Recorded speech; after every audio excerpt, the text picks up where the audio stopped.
variables. You need somewhere to store data so that you can process it. And variables are natural. It's that if you had a shop and you wanted to know how many like chocolate chocolate sweeties you sold, you may have a variable called chocolate sweeties. And one day, in a cold day, maybe you don't sell so many sweeties or like ice cream or something like that. You don't sell so much ice cream. On a hot day, you may sell more, and so that would change and it would be going up and down. And so someone would feed in data and it would get stored. The chocolate sweeties part would get stored at the chocolate sweeties. The ice cream part number would get stored in the ice cream number. In today's climate, it's like there's lots of cutbacks, austerity measures. It's like not the same amount of money is being spent on public services and things like that. People are losing their jobs. People are working for less money. People are working two jobs instead of one, and things like that. And so some people are getting told that they're getting paid off and things like that. So there would be maybe like a list of names of people that the austerity measures that they don't really need so many people and they're going to cut back and make do with a certain amount of staff. And so there would be like a list of people's names and things like that, and that would be like a string. So, and if you had a shop and you were selling like sweeties, you would want to know like the number of certain sweets. Then you would want to know the total and things like that, the cost, the price, the quantities, and what you've sold, what you've not sold. Right. So, one of the things in C sharp, you've got to declare what kind of variable is for, and that's the first thing you do. So you have an integer, which is a normal number. You have a float. Integer is a whole number. A float is like 1.001. So there's decimal points attached to it. And then you have a string. A string can be like a whole paragraph. It can be like a sentence of characters and words. It could be just one word, and it's with double quotes. That's what you use for it. And then you've got a character. A character is just single quotes. So if you were doing this is a string here. Hello world is a string, and it's more than one character. And what you can see in here is got double quotes, and so that's a string, and it could be like a whole paragraph done that way. And so without a variable, we've just printed that string straight out onto the screen. And the same way we can do a character. And a character will do letter C, and it's single quotes. A character is just one letter or one number. It's like you have on a keyboard, the character that the computer uses, and it's identified by single quotes. So if we run this program, instead of hello world, we get C. And it's not a variable, we just put in a raw character. And a whole number is just a 1. And it's an integer. And so we can print number 1 out. And if we put single quotes around to number 1, it's no longer an integer, it's no longer a whole number, it's just a character. It's a character in the keyboard, it doesn't add up to anything. It's like a number and a telephone number. You don't do multiplications with telephone number digits. You can if you want, but what's the point? And so that's what it becomes. It becomes like a telephone number digit. The same with a string, you can put numbers in a string. Now a float, you don't need any quotation marks for a float. 3.66 is a float.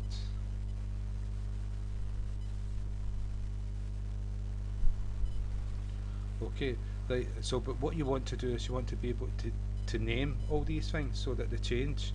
So if you had integer, number of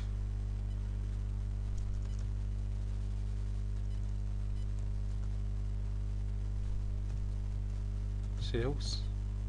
So that's how many things you sold. So that's an integer, and that's what we've called the integer.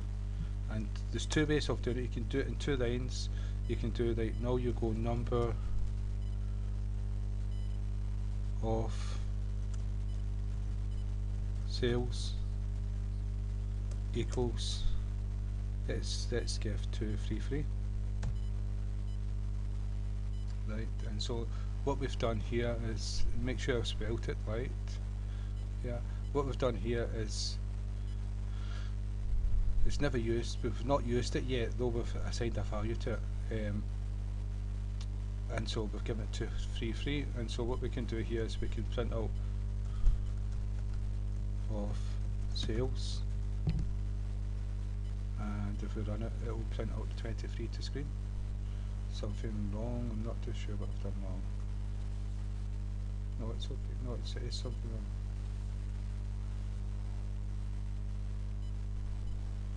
wrong. Number of sales.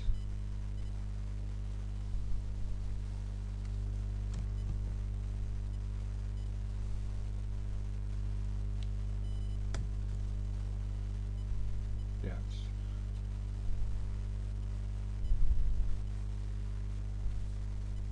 $233. It didn't spell it right. That's why I just cut and pasted it.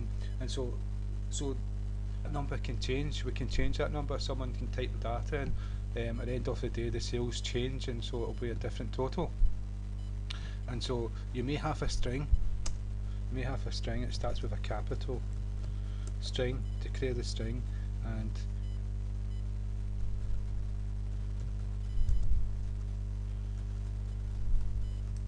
people laid off. People are losing their jobs. So there's going to be a list of names that people are to lose their jobs. Okay, not being depressive or anything like that. It's just trying to give you an idea that what you use variables for, and kind of embed it in. So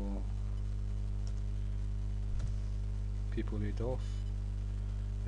But that would be an array of strings.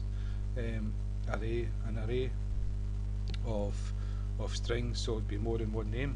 We're going to do arrays later on. So at the moment we're just going to call, it should be a small letter. It should be people. So people laid off equals, right, Jock McTavish is getting paid off. Right, just a name, right? Jock McTavish.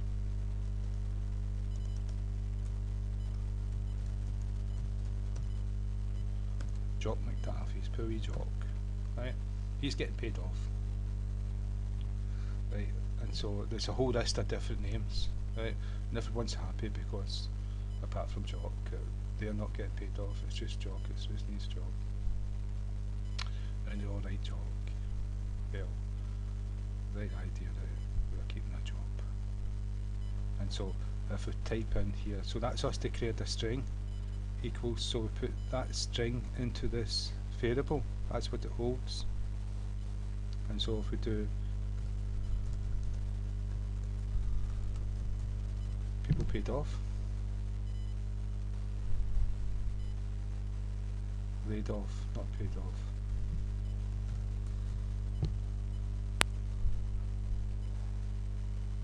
And it's capital O. Right, if we print that now, it will print out Jock McTavish's name.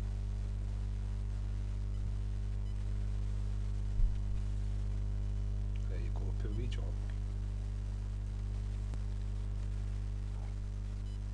And so what we may do is we may have a menu, and there's different things in a menu that opens up, and you may say that A is to go to accounts, and R is to go to recruitment, and so that's a character. And so what you would have there is you would have a character, and it's char for character. You declare it as a char, and menu choice, and equals. So you can do it in 2 lines, and you can do it in just 1 line. People string, string, and then that's 2 lines, and then people laid off and Jock McTavish, and you can also just, you could have done the same, just 1 line with the integer and the string, and you can just say A.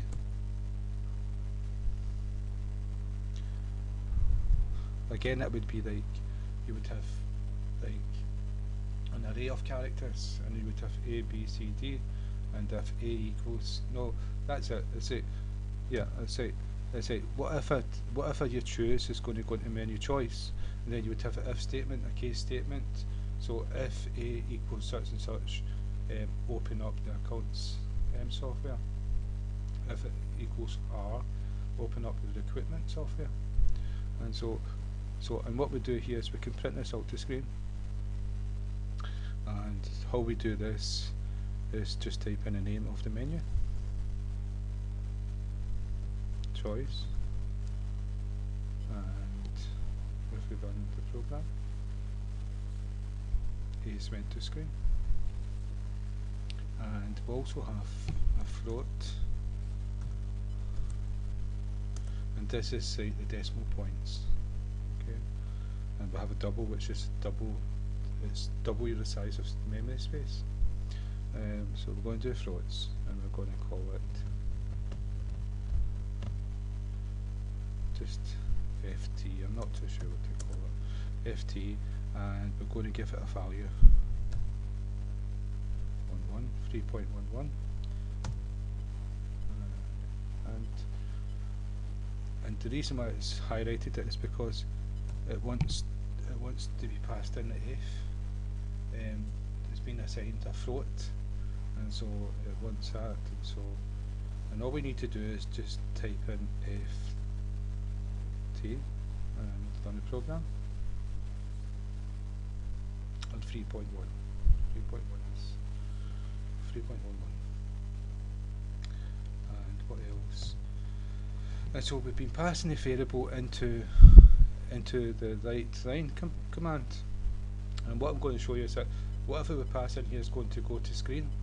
So if we print in a string here, it's going to print whatever is in 2 double quotes without a variable. String here, and if we put in a character, just the character without a variable, it's going to print whatever is getting passed to it. If it's Rico, it's going to print it. Yep, and a number. Let's see. 101, just an integer.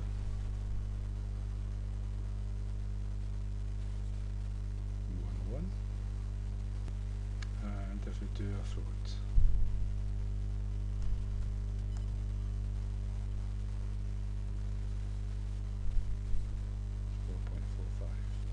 right. And also you can do sums in here. You can do 2 add 3 equals 5, and it will give you the answer. 5. So whatever you pass in here is going to put it to screen. Let's see. So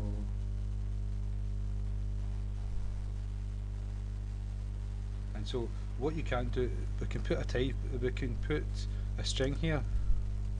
String here. Hold on, and if we do braces.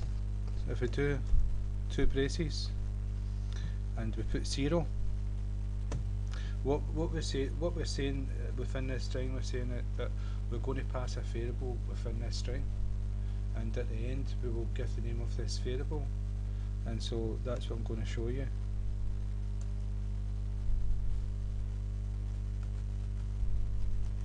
Let's finish off the string. So that's a string, but this part here is not going to be printed. Whatever we pass here is going to be printed instead of it, and so a comma to separate it, and we will pass it number